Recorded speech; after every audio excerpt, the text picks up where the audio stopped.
Video देखने के बाद वीडियो के डिस्क्रिप्शन बॉक्स में वीडियो के घटक से संबंधित प्रश्न पूछे गए हैं। इन प्रश्नों को अपनी कॉपी में लिखकर हल करें। वीडियो के डिस्क्रिप्शन बॉक्स में एक गूगल फॉर्म की लिंक भी दी गई है। लिंक खोलकर इस फॉर्म को जरूर भरें।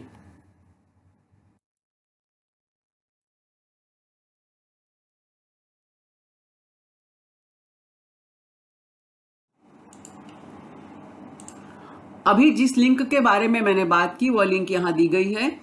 तो डिस्क्रिप्शन बॉक्स में यह लिंक आपको मिलेगी। इस लिंक को ओपन करें।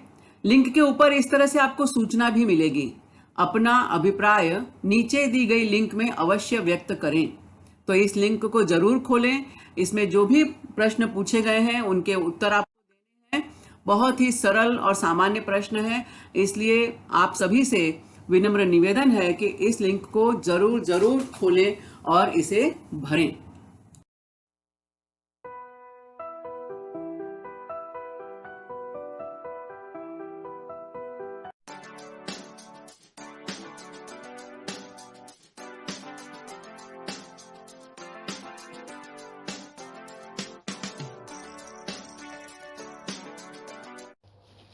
नमस्कार, प्रणाम, आदाब। कोविड-19 के प्रादुर्भाव की वजह से आज विद्यार्थी शाला में प्रत्यक्ष अध्ययन अनुभव लेने से वंचित हैं। बृहन्मुंबई महानगर पालिका शिक्षण विभाग ने एक सराहनीय कदम उठाया, जिससे हमारा कोई भी विद्यार्थी शिक्षा से वंचित न रहे। और इस श्रृंखला के अंतर्गत हम अपने विषय के रोचक घटक लेकर, रोचक वीडियोस लेकर आपके सामने उपस्थित रहेंगे।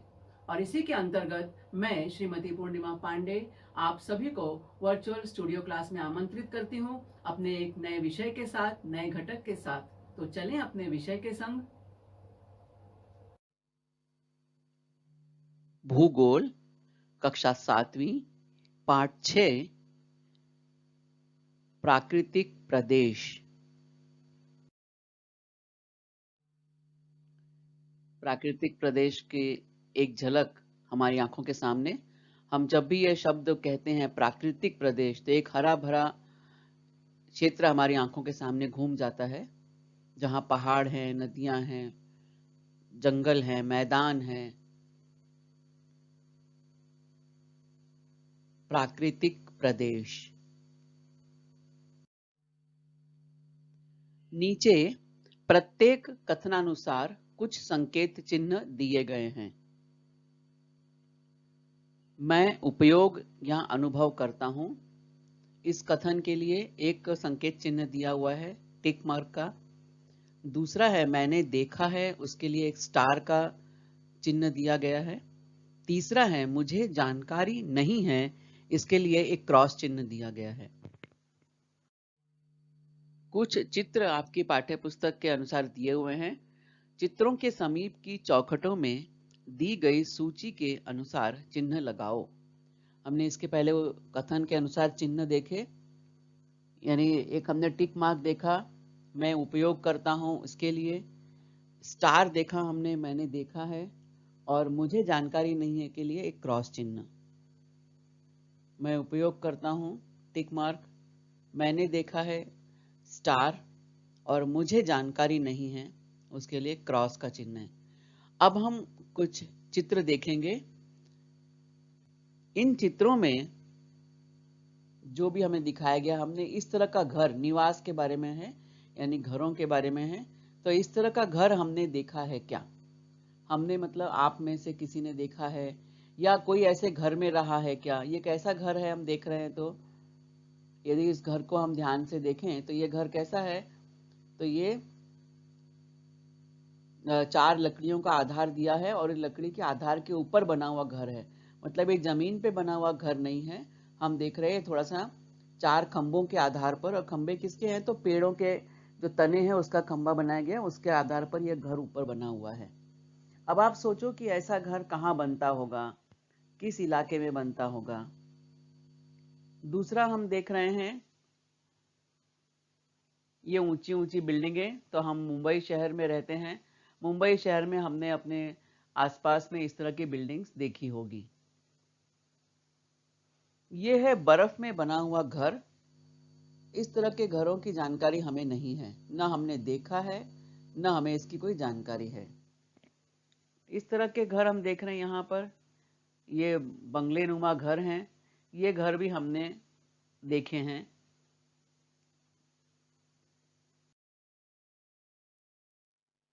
इसी तरह यहाँ पर भी कुछ चित्र दिए हुए हैं, घरों के प्रकार दिए हुए हैं। और जैसी सूचना पहले एक स्लाइड में थी, टिक मार्क, स्टार और क्रॉस, इस चिन्हों का हमें प्रयोग करना है। तो ये जो पहला प्रकार का घर है, तंबूनुमा घर है, ये हमें इसकी जानकारी नहीं है, क्योंकि हम मुंबई में रहते हैं, तो मुंबई में हमने इस तरह के घर नहीं देखे हैं। यहाँ पर हम देख रहे हैं कि जब हम अपने मुंबई से महानगर से अपने गांव की तरफ जाते हैं, अपने नेटिव प्लेस की तरफ जाते हैं, तो हमारे गांव में इस तरह के घर होते हैं। तो हम ऐसे घरों में रह चुके हैं, तो मैं इनका उपयोग करता हूँ या करती हूँ, तो यहाँ टिक मार्क लगाया है। अब ये छोटे से ऐसे घर है, आदिवासी पाड़ा में जिस तरह के घर होते हैं ऐसे, तो घास फूस के छप्पर बना हुआ है और छोटा सा एक दरवाजा है। तो हमें इस तरह के घर की जानकारी नहीं है। और ये इस तरह के घर हम अंतिम चित्र में देख रहे हैं। कई बार छोटे कस्बों में, ग्रामीण प्रदेशों में, छोटे शहरों में हमें इस तरह के घर दिखाई देते हैं, और हम कई बार इसमें ऐसे घरों में रह चुके भी हैं। तो मैं इनका उपयोग करती हूँ या करता हूँ, जो भी है। इस तरह से हमने ये अनुमान के आधार पर मैंने ये इसमें चिन्ह लगाए हैं। आपके अपने अनुभव जैसे हों, आप अपने अनुभव के अनुसार इसमें चिन्हों का उपयोग कर सकते हैं। उसी तरह से अब हम, यहाँ प्रश्न हमारे मन में उठता है कि चित्र में दिखाए गए सभी मकान हमारे परिसर में क्यों नहीं पाए जाते। हमने पहला चित्र देखा था कि 4 पेड़ के तने हैं, खंभों के आधार जिसका प्रकार दिया गया है, और उस पे घर खड़ा हुआ है, घर बनाया हुआ है। तो ऐसे ऊंचाई पे घर कहाँ बनते हैं? जहाँ पहाड़ी प्रदेश हो, जहाँ जमीन कम होती है, जमीन समतल नहीं होती, या दलदली इलाके हों, ज़्यादा कीचड़ वाले पानी वाले इलाके हों, तो ऐसी जगह पर ऊंचाई पे मकान पाए जाते हैं। तो ये हर परिसर में ऐसे मकान नहीं मिलते, क्योंकि ज़रूरी नहीं है कि हर परिसर जो है, इलाका जो है, ऊबड़ खाबड़ हो, पहाड़ी हो, कुछ मैदानी प्रदेश भी हो सकते हैं। तो ये ऐसे मकान हमारे परिसर में नहीं मिलते। हम जहाँ आसपास रहते हैं, हमारे घरों के आसपास, हमारी शालाओं के आसपास ऐसे घर हमें देखने के लिए नहीं मिलते।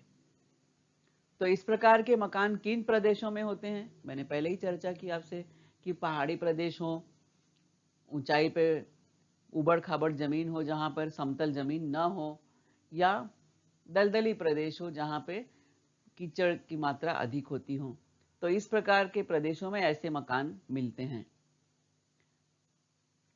अच्छा, मान लो कि तुम्हें बर्फ के घर में रहना हो, तो क्या तुम्हें अच्छा लगेगा? अब ये सबकी अपनी अपनी सोच है, अपनी अपनी दुनिया है। बर्फ के घर में हम कैसे रहेंगे, बर्फ का घर कैसा होगा, कितना रोमांचकारी अनुभव होगा कि जहां हमारे घरों की दीवारें ईंट पत्थर की होती हैं, वहां हमारे घर भी बर्फ से बना होगा। आहा हा, कितना ठंडा लगेगा, एसी की जरूरत नहीं, पंखे की जरूरत नहीं, और हम मस्त मजे में रहेंगे। तो अच्छा लगता है इसका मतलब। तो फिर ऐसे मकान हम क्यों नहीं बनाते? क्योंकि बर्फ, जहां बर्फ का घर होता है, मतलब वहां पे तापमान बहुत कम होगा, तभी वहां पे बर्फ जमेगी। तो हम जहां रहते हैं, हमारे परिसर में इस तरह का वातावरण नहीं है, ऐसा तापमान नहीं है, इसलिए हमारे यहाँ तो बर्फ के ऐसे घर बन ही नहीं सकते। तो हम ऐसे घर बर्फ के नहीं बनाते। फिर से एक सूचना आपको जो पिछली स्लाइड में दी गई थी मिल रही है। मैं उपयोग करता हूँ या करती हूँ, मैंने देखा है, और मुझे जानकारी नहीं है। इन तीनों कथनों के साथ कुछ चिन्ह दिए हैं, उनका उपयोग चित्र के सामने दी गई चौखट में हमें करना है। अब ये जो चित्र है, ये चित्र है वेशभूषा के बारे में, यानी अपनी पोशाक के बारे में, पहनावा क्या है। तो इसमें कुछ पहनावे ऐसे हमें दिखाई दे रहे हैं जो जिनसे हम परिचित हैं। जैसे इस चित्र में हम जो पोशाक देख रहे हैं, इस चित्र में हम अपने बुजुर्ग की जो वेशभूषा देख रहे हैं, या यहाँ पर हम जो ड्रेस देख रहे हैं, ये जो ड्रेस है, या ये जो पहनावा है, इनसे हम परिचित हैं, हमने ये देखा है। और देखा है के अलावा हमारे घर में माता-पिता या हमारे बड़े बुजुर्ग इस तरह के कपड़े पहनते भी होंगे। तो ये जो है मैंने देखा है, ये भी मैंने देखा है, ये भी मैंने देखा है। ये लुंगी पहने हुए, तो लुंगी का पहनावा भी हमने अपने आस-पास देखा है, या हमारे अपने घरों के पुरुष भी इस तरह से लुंगी पहनते होंगे। ये है लहंगा चोली या साड़ी का एक अलग प्रारूप, ये हमने अपने आस-पास देखा है, अपने घर की बड़ी महिलाओं को पहने हुए, शादी-ब्याह जैसे अवसरों पर इस तरह के कपड़े, डिज़ाइनदार, चमकदार कपड़े पहने हुए। सामान्य परिस्थितियों में इस तरह का पहनावा तो हमने देखा है, ठीक है? इसके अलावा कुछ ऐसे दिखाई दे रहे हैं चित्र, जिन्हें हम, जो ड्रेस हमने नहीं देखे हैं या हमें उसकी जानकारी नहीं है। तो ये दो तरह के ड्रेस है, ऐसे ड्रेस हमारे देश में नहीं पहने जाते। यहाँ पर भी हमें एक चित्र दिया गया है। चित्र के आगे चौखट दी हुई है और उस चौखट में हमें संकेत चिन्हों को भरना है। और कौन से संकेत चिन्ह है, मैंने देखा है, मैं उपयोग करती हूँ, या मुझे जानकारी नहीं है। इस तरह के 3 कथन हैं, 3 चिन्ह हैं, इनका उपयोग हमें यहाँ पर भी करना है।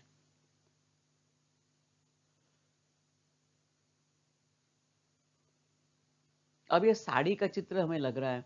अब साड़ी तो हमारे भारतीय परंपरा में एक सांस्कृतिक पहनावा है और लगभग हर प्रांत की महिलाएं साड़ी पहनती हैं। तो ये तो हमने उपयोग में हम इसको लिख सकते हैं कि मैं इसका उपयोग करती हूँ या करता हूँ। अब करता हूँ मतलब अब लड़का है, लड़का बोलेगा मैं तो साड़ी नहीं पहनता हूँ। उपयोग करता हूँ मतलब मैंने इसको अपने मम्मी को पहने हुए देखा है, हमारी मम्मी इसका उपयोग करती है। तो इसको हम लिखेंगे कि मैंने देखा है। अब यहाँ इस चित्र में हम देख रहे हैं बुर्का पहने हुए महिलाएं हैं और लबादा पहने हुए पुरुष। तो हमने शायद लबादा पहने हुए पुरुष न देखे हों, पर बुर्का पहने हुई महिलाएं अपने आसपास जरूर देखी हैं। तो इसको भी हम मैंने देखा है कैटेगरी में हमने डाला। अब ये जो महिलाएं हैं, इन्होंने लंबा ब्लाउज पहना है, शर्ट के जैसे बड़ा ब्लाउज पहना है, कुर्ते जैसा, और साड़ी पहनी है या घाघरा पहने हैं, दोनों हो सकते हैं। अपने सर पे कुछ सामान ढोकर ला रही हैं। तो ये हमने इस तरह के दृश्य अपने आसपास देखे हो सकते हैं, मुंबई में देखे हो सकते हैं, या अपने गांव में हमने देखे हो सकते हैं। और ये जो है पहनावा, ये पहनावा राजस्थान और हरियाणा के प्रदेशों में, इन प्रदेशों में ये पहनावा पहना जाता है। अब इसके अलावा कुछ हमें पहनावे ऐसे दिख रहे हैं जिसके बारे में हमें कोई जानकारी नहीं है। हमने अपने आसपास, अपने अड़ोस पड़ोस में ऐसे पहनावा पहने हुए लोगों को नहीं देखा है। अब आपको विचार करना है कि ये वेशभूषा में अंतर किस वजह से आया है। किस वजह से अंतर आया है? ये अंतर वहां की जलवायु के आधार पर आया है। अब अगला मुद्दा आ गया, चौखट दी हुई है, सेम वही कथन दिए हुए हैं, आपको संकेत चिन्हों का प्रयोग करना है। और ये बात है भोजन के बारे में, अपने खाने के बारे में, अन्न के बारे में। तो पहला जो है, यहाँ पर थाली में दाल, रोटी, चावल, सब्जी सब दिया हुआ है। तो हमने इसका उपयोग किया है, मैं इसका उपयोग करती हूँ या करता हूँ। ये पिज्ज़ा शायद दिया हुआ है, पिज्ज़ा का उपयोग बहुत से लोग करते हैं और बहुत से लोग जो नहीं करते होंगे उन्होंने देखा तो ज़रूर होगा। तो इसमें हम दोनों टिक मार्क दे सकते हैं। यहाँ पर हम देख रहे हैं कि ये दक्षिण भारतीय खाने का कहीं टिंच लग रहा है, क्योंकि यहाँ पे हमें ये दिख रहा है, डोसा दिख रहा है, शायद यहाँ वड़ा है, ये इडली है। तो ये दक्षिण भारतीय भोजन तो भारत के हर घर घर में पहुंच चुका है, हर घर में। तो ये हमने इसका उपयोग किया हुआ है। अब ये जो है कुछ कीड़े मकोड़े जैसा पदार्थ ऐसा लग रहा है करके, चींटियां, इनका भी भोजन के रूप में उपयोग होता है। अब आप सोचो कि भला इसका उपयोग कहाँ होता है, तो हमें इसकी कोई जानकारी नहीं है, ठीक है। दूसरे इस चित्र में फिर से हम वही देख रहे हैं, कथन दिए गए हैं, चिन्ह हैं। अब यहाँ पर जो चित्र दिए गए हैं उसमें हमें इन चिन्हों को लिखना है। तो ये हमारा रोज का भारतीय भोजन, भाकरी है, चावल है, सब्जी है, दही है, दाल दिखाई दे रही है। तो ये हम तो इसका उपयोग रोज करते हैं। ये हमारा दक्षिण भारतीय व्यंजन, इसका उपयोग भी हम करते हैं। यहाँ बीच में बर्गर दिखाई दे रहा है, तो कई बार इसका उपयोग करते हैं, मैंने देखा भी है। तो ये भी है, ये हमें कहीं बटर नान वगैरह कुछ दिख रही है और साथ में सब्जी है, इसका भी उपयोग हम करते हैं और हमने इन्हें देखा भी है। अब इसमें जो बात आई है कि खबूस, खबूस अरबी लोग जो होते हैं, अरब के प्रदेश के रहने वाले लोग, ये मोटी, जैसे अब भाकरी बनाते हैं हम लोग अपने यहाँ पर, वैसे ये मोटी रोटी बनाते हैं, उसे खबूस कहते हैं। और इसके अलावा कीड़े और चींटियां, बाप रे, सोच के ही हमें कैसा लगता है कि लोग कैसे इनको खाते होंगे। तो चीन के इलाकों में, कुछ इलाकों में इस तरह का भोजन किया जाता है। अब आप, ये तो हमने सोच लिया कि इनका उपयोग कहाँ होता होगा।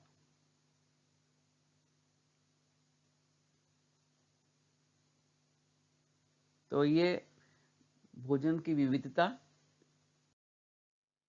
अब यहाँ पर हमें कुछ प्राणी और वनस्पति दिए हुए हैं, इनको हमें पहचानना है कि ये हमें आसपास हमारे हैं, हमने इन्हें देखा है, हमने इनका उपयोग किया है क्या, या हमें इसकी जानकारी नहीं है।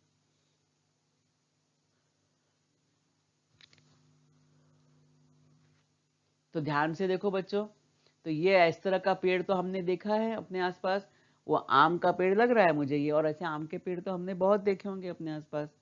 ये पक्षी पेंगुइन बर्फीले प्रदेशों में रहता है, ये इन पक्षियों को हमने देखा नहीं है, ना मैं इनका उपयोग करती हूँ, ना मैंने इन्हें देखा है, मुझे इसकी जानकारी नहीं है। जानकारी नहीं है कि यहाँ मतलब है कि मैंने इन्हें देखा नहीं है, क्योंकि जानकारी तो हमें रहती है कई चीज़ों की, हम टीवी पर देख लेते हैं, लेकिन हम इनको अपने आसपास में नहीं देखते, इसलिए इसके बारे में लिखेंगे मुझे जानकारी नहीं है। उसी तरह यह है पोलार बियर, ध्रुवीय प्रदेशों में रहने वाला भालू, उसके बच्चे कच्चे, हमने इसको भी नहीं देखा है, तो मुझे जानकारी नहीं है।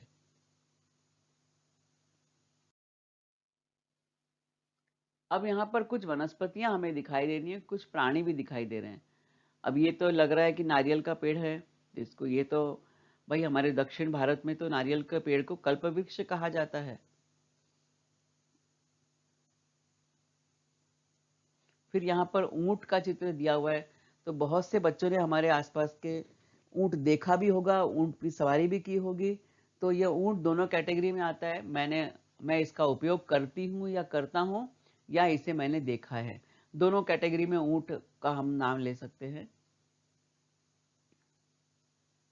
अब इस प्राणी के बारे में हमें कोई जानकारी नहीं है।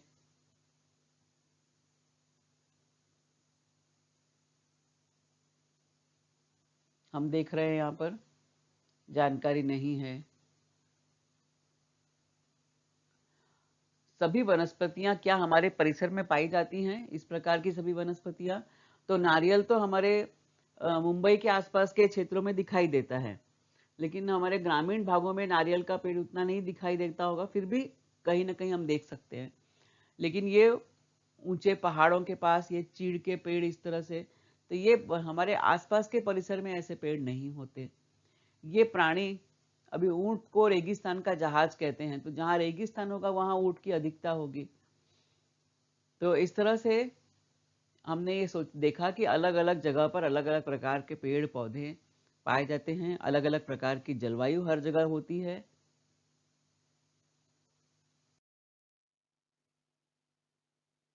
ओह, कितने सुंदर लग रहे हैं, अरे बाप रे बाप, टेडी बियर जैसा लग रहा है ना, टेडी बियर नहीं है ये पोलार बियर है, ध्रुवीय प्रदेश में रहने वाला भालू, जिसे ध्रुवीय भालू या रीछ भी कहा जाता है। और नीचे तो हम पेंगुइन देख रहे हैं मस्त मजे में खेलते हुए।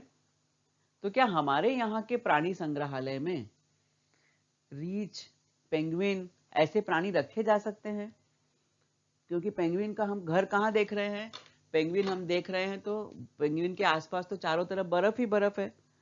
जो हम पोलार बियर देख रहे हैं, पोलार बियर जो है इसके आसपास भी चारों तरफ बर्फ है। तो ये तो मुंबई में तो संभव नहीं, कि इतनी बर्फ तो मुंबई में होती ही नहीं है, तो ये प्राणी सामान्य वातावरण में तो नहीं रह सकते। तो क्या लेकिन हमारे संग्रहालय में, हमारे जो हमारे प्राणी संग्रहालय है वहां पे इनको हम रख सकते हैं क्या? आप विचार करो कि ये प्राणी हमारे यहाँ रख सकते हैं क्या?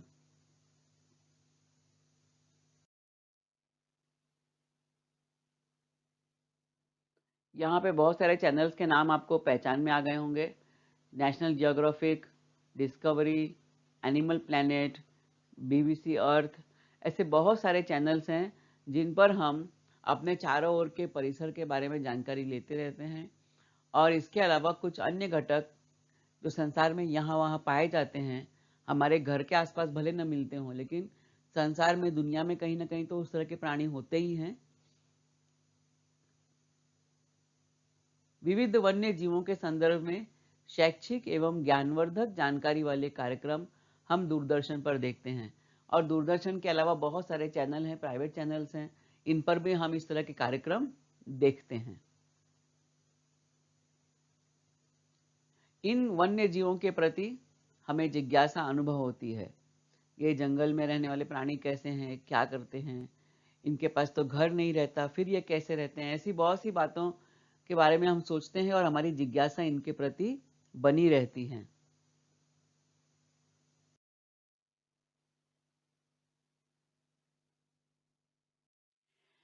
ये प्राणी हमारे यहाँ क्यों नहीं पाए जाते? वे हमारे यहाँ के वन्य प्राणियों की तरह क्यों नहीं हैं?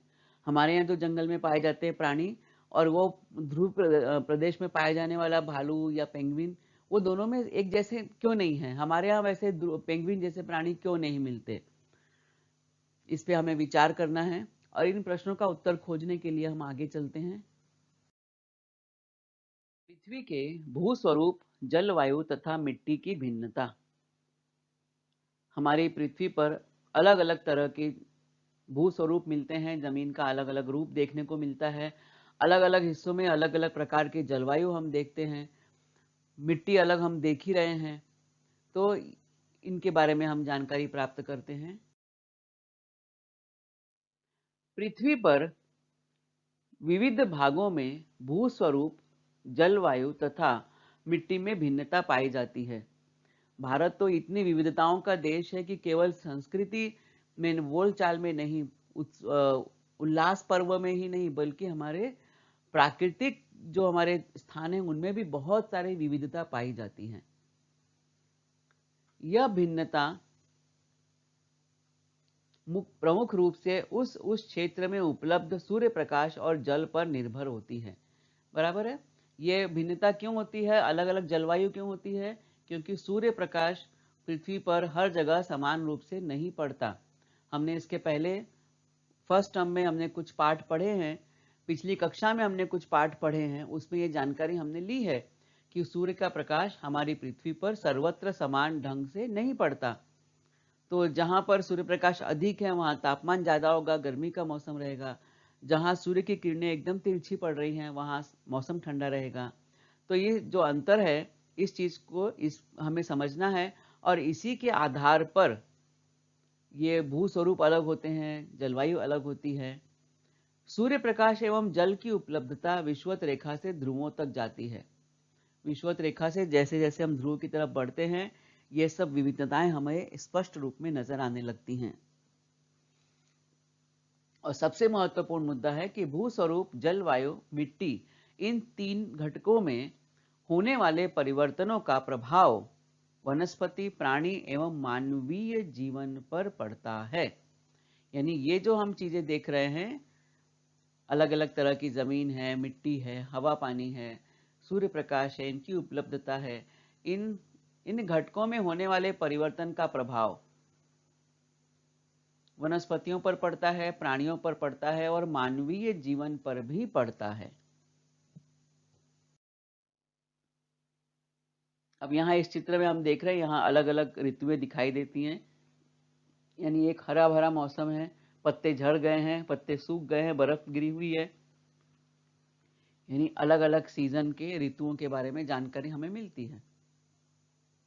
भूस्वरूप, जलवायु, मिट्टी, इन तीन घटकों में होने वाले परिवर्तनों का प्रभाव वनस्पति, प्राणी एवं मानवीय जीवन पर पड़ता है। परिणाम स्वरूप क्या होता है? जैव विविधता में परिवर्तन होता है। पृथ्वी के प्राकृतिक प्रदेश। अब प्राकृतिक प्रदेश क्या है? पृथ्वी पर अलग अलग जगह पर अलग अलग प्रकार का तापमान पाया जाता है, अलग अलग भूस्वरूप हमें देखने को मिलते हैं। यहाँ पर हम देख रहे हैं कि कुछ विशिष्ट अक्षांशों में अलग तरह की स्थिति है। फिर यहाँ हम ऊपरी उत्तरी ध्रुव की तरफ हम देख रहे हैं, इन अक्षांशों में गहरे हरे रंग से कुछ दिखाया गया है। यानी पृथ्वी पर तापमान के कारण अलग अलग क्षेत्रों में अलग अलग उसका प्रभाव हमें परिलक्षित होता है। तो पृथ्वी पर अलग अलग महाद्वीपों में विशिष्ट अक्षांशों के बीच जलवायु, वनस्पति एवं प्राणी जीवन में समान गुणधर्म पाए जाते हैं। अब भले वो अलग अलग प्रदेश हो पूरी दुनिया के, लेकिन यदि वो विशिष्ट अक्षांश में है, एक ही अक्षांश जोन में है, तो वहां जलवायु, वनस्पति एवं प्राणी के जीवन में समान गुणधर्म मिलेंगे। जैसे मान लो भारत में हम रहते हैं और भारत में 23.5 मकर रेखा कर्क रेखा गुजरती है। अब कर्क रेखा पर जितने भी देश बसे होंगे, वहां पर सभी जगह पर वहां जो जलवायु होगी, जो वहां पाए जाने वाले पेड़ पौधे होंगे, जो वहां पाए जाने वाले प्राणी होंगे, उनमें समानता होगी। अध्ययन की दृष्टि से जलवायु, वनस्पति एवं प्राणियों में पाए जाने वाले समान गुणधर्मों के कारण कुछ प्रदेशों की भिन्नता तुरंत ध्यान में आती है और हमें ये सारा अंतर तुरंत दिमाग में परिलक्षित होता है, दिमाग में कौंधता है और हमें समझ में आता है कि हर एक क्षेत्र में अलग अलग प्रकार के पेड़ पौधे पाए जाते हैं, अलग प्रकार की जलवायु पाई जाती है, बहुत सारी चीजें अलग अलग ढंग से हमें देखने को मिलती हैं। प्राकृतिक घटकों पर निर्भर होने के कारण इन प्रदेशों को प्राकृतिक प्रदेश कहा जाता है। ऐसे प्रदेशों के प्राकृतिक पर्यावरण का प्रभाव मानव सहित संपूर्ण सजीव जगत पर दिखाई देता है। यानी ये जो प्राकृतिक घटक हैं, इनका प्रभाव जो है वो पूरे सजीव जगत पर होता है, चाहे वो मनुष्य हो, चाहे वो प्राणी हो, चाहे वो वनस्पति हो, चाहे वो पक्षी हो, जानवर हो, हर एक पर इन प्राकृतिक पर्यावरणों का प्रभाव पड़ते रहता है। इन प्राकृतिक घटकों के आधार पर भूप्रदेशों को अलग अलग प्राकृतिक प्रदेशों में विभाजित किया जा सकता है। पृथ्वी की गोलाई के कारण विभिन्न अक्षांशों पर सूर्य की किरणें अलग अलग कोण से पड़ती हैं। अब हम देख रहे हैं कि हमारा ये सूर्य बहुत छोटा है और पृथ्वी बहुत बड़ी है, लेकिन वास्तव में ऐसा नहीं है। वास्तव में जो है सूर्य सबसे बड़ा तारा है, पृथ्वी तो उसका एक उपग्रह ये है। तो पृथ्वी हमारी छोटी है और सूर्य तो बहुत बड़ा है। लेकिन यहाँ पर हमें पृथ्वी पर क्या प्रभाव पड़ते हैं, इसको हमें ज़्यादा अच्छी तरह से हमें समझ में आ सके, इसलिए हमने यहाँ पृथ्वी को बड़ा दिखाया है ताकि आपको आसानी से समझ में आ सके। अब सूर्य किरणें जो हैं पृथ्वी पर हम देख रहे हैं अलग अलग तीव्रता से पड़ रही हैं। अभी जो विषुवत रेखा के आसपास का प्रदेश है, यहाँ पर सूर्य की किरणें सीधी पड़ रही हैं और जो ध्रुवों की तरफ वाला प्रदेश है, वहां सूर्य की किरणें तिरछी पड़ती हैं। इसका प्रभाव क्या होता है? इसका प्रभाव ये होता है कि विषुवत वृत्त पर तो लंबवत किरणें पड़ती हैं, है ना। हम देख रहे हैं कि विषुवत वृत्त पर मैंने बताया कि ये पृथ्वी के बीचों बीच से गुजरने वाली जो रेखा है, अक्षांश रेखा, इसे हम विषुवत रेखा कहते हैं। तो इस विषुवत रेखा के आसपास का जो प्रदेश है, यहाँ पर ये सूर्य की किरणें जब पड़ती हैं तो एकदम सीधी पड़ रही हैं और जैसे जैसे ये उत्तरी गोलार्ध में उत्तरी ध्रुव की तरफ हम चलते हैं, उसी तरह से दक्षिणी गोलार्ध में दक्षिणी ध्रुव की तरफ चले तो ये किरणें जो हैं ये तिरछी होने लगती हैं। यह हम इस चित्र में स्पष्ट रूप से हम देख पा रहे हैं। तो जहां सूर्य की किरणें एकदम सीधी पड़ती हैं, लंबवत पड़ती हैं, उस क्षेत्र में तो सूर्य का प्रकाश बहुत तीव्र रहता है, इसलिए वहां पर क्या होता है, गर्मी का मौसम होता है। जैसे जैसे हम ध्रुवों की तरफ बढ़ते हैं तो सूर्य की किरणें तिरछी हो रही हैं, तो उनकी जो तीव्रता भी कम होते जाती है। जब जब सूर्य के प्रकाश की तीव्रता कम है, इसका मतलब वहां तापमान भी कम होता है।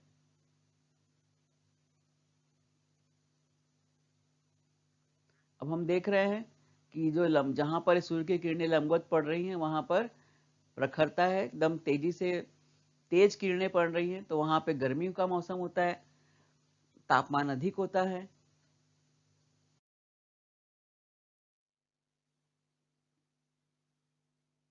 अब हम देखते हैं एक झलक कि ये हमारी पृथ्वी का ग्लोब है और ये 0 अंश रेखा विषुवत रेखा, ये 23.5 अंश 23.30 उत्तर कर्क रेखा ये वाली। उसी तरह दक्षिणी गोलार्ध में 23.5 अंश मकर रेखा, उत्तरी गोलार्ध में 66.5 अंश आर्कटिक वृत्त और 90 डिग्री पे ये उत्तरी ध्रुव। उसी तरह हम दक्षिणी ध्रुव में आए तो 66.5 अंश पर अंटार्कटिका वृत्त और उसके बाद 90 अंश पे दक्षिणी ध्रुव है। तो इसका कारण, इसको हम क्यों देख रहे हैं? क्योंकि सूर्य की किरणें ये कर्क रेखा से लेकर मकर रेखा के बीच, कर्क रेखा, विषुवत रेखा और मकर रेखा, इनके बीच इस स्थान पर सूर्य की किरणें एकदम लंबवत पड़ती हैं। इसके बाद का जो क्षेत्र है यानी 66.5 अंश उत्तरी गोलार्ध और 66.5 अंश दक्षिणी गोलार्ध, यानी 23.5 अंश से लेकर 66.5 के बीच सूर्य की किरणें तिरछी पड़ती हैं। इन्हें हम तिरछी किरणों का प्रदेश कहते हैं। और इसके बाद हम देख रहे हैं ध्रुवीय प्रदेश, यानी 90 अंश उत्तरी गोलार्ध, 90 अंश दक्षिणी गोलार्ध, यहां पर हम देख रहे हैं। यहां पर जो है सूर्य की किरणें अति तिरछी होती हैं और अति तिरछी होने की वजह से क्या होता है, सूर्य का प्रकाश उतनी तीव्रता से, उतनी तेजी से, गहराई से यहाँ पर नहीं पड़ता। तिरछा लाइट पड़ती है तो सूर्य के प्रकाश की तीव्रता बहुत कम रहती है। उसके कारण क्या होता है कि यहाँ साल भर बर्फ छाई रहती है, ठंडा होता है मौसम एकदम से।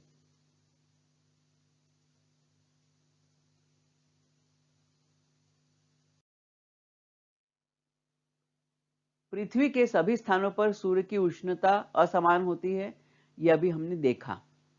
तो तापमान के असमान वितरणानुसार पृथ्वी का विषुवत वृत्त से लेकर ध्रुव तक 3 पट्टियों में विभाजन हो जाता है। यानी यहाँ पर ये जो क्षेत्र है, यहाँ पर तापमान अधिक होता है तो इसे हम उष्ण कटिबंध के नाम से जानते हैं। उसी तरह से हम उत्तर में देखें, उत्तरी गोलार्ध में और दक्षिणी गोलार्ध में दोनों जगह हम देखते हैं तो यहाँ पर एक समशीतोष्ण कटिबंध है और तीसरा हम जो क्षेत्र देख रहे हैं ये शीत कटिबंध का क्षेत्र दिखाई देता है। तो इस तरह से ये पूरे पृथ्वी का जो है इनका 3 पट्टियों में विभाजन हो गया है, उष्ण कटिबंध, समशीतोष्ण कटिबंध और शीत कटिबंध।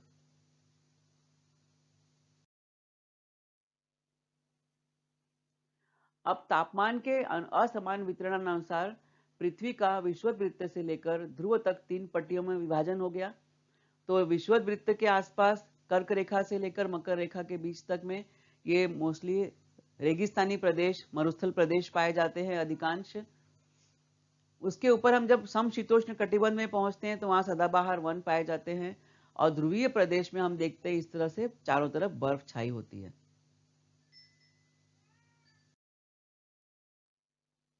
सूर्य की उष्णता का असमान वितरण पृथ्वी पर अलग अलग पट्टियां, अलग अलग जोन बनाता है। पहला जो जोन है इसे हम उष्ण कटिबंध के नाम से जानते हैं, क्योंकि यहाँ पर हम देख रहे हैं कि यहाँ सूर्य की किरणें एकदम लंबवत पड़ रही हैं और सूर्य की किरणों का प्रभाव जो है प्रखर है। उसके बाद हम देख रहे हैं कि यहाँ सूर्य की किरणें जो है थोड़ी तिरछी हो गई हैं और तो सूर्य की किरणों की प्रखरता कम हो गई है। इसे हम समशीतोष्ण कटिबंध कहते हैं, यानी ठंडी भी कम है और गर्मी भी कम है। सम शीत उष्ण, ठंडी और उष्णता दोनों जो है वो समान है, न ज्यादा ठंडी न ज्यादा गर्मी, इसलिए इसे समशीतोष्ण कटिबंध कहते हैं। और उसके बाद और हम ध्रुव की तरफ चलते हैं तो सूर्य की किरणें अति तिरछी हो गई हैं, इनकी प्रखरता और कम हो गई है और इस वजह से यहाँ जो जोन बनता है इसे हम कहते हैं शीत कटिबंध। उत्तरी गोलार्ध में शीत कटिबंध, उसी तरह से दक्षिणी गोलार्ध में शीत कटिबंध। और इस वजह से पृथ्वी पर अलग अलग तरह के प्राकृतिक प्रदेशों का निर्माण होता है। इन प्राकृतिक प्रदेशों के बारे में हम अगले वीडियो में विस्तार से जानेंगे। यह वीडियो देखा, सुना और समझा। मुझे पूरा विश्वास है कि यह वीडियो आपको पसंद आया है। इसे अधिकाधिक देखें, लाइक करें, सब्सक्राइब करें, अपने साथियों के साथ शेयर भी करें। आपके सुझाव और आपके कमेंट्स नीचे कमेंट्स बॉक्स में अपेक्षित हैं। कृपया हमें इनसे जरूर अवगत कराएं। तो मिलते हैं अगले वीडियो में किसी नए विषय के साथ, किसी नए घटक के साथ। तब तक धन्यवाद।